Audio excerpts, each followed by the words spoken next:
Kinders leer oor hulle wêreld deur ons, deur wat ons sê en wat ons stil bly om te sê. Wanneer ons met kinders praat oor hulle liggame, leer ons hulle iets belangrik. Jou lyf is jou eie. Van kleins af moet ons sê, niemand mag jou aanraak op maniere wat jou ongemaklik laat voel nie. Jy het die reg om nee te sê, selfs vir iemand groot, selfs vir iemand wat jy ken. Dit is nie skaam of stout om grense te hê nie, dis dapper, dis reg.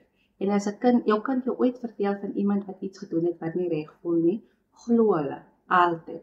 Moenie vra wat twyfel saai nie, luister, glo, beskerm.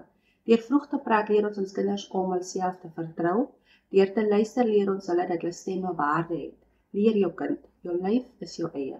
Praat van kleins af, glo jou kind altyd. Beskerm begin by eerlike gesprekke en ouers wat luister.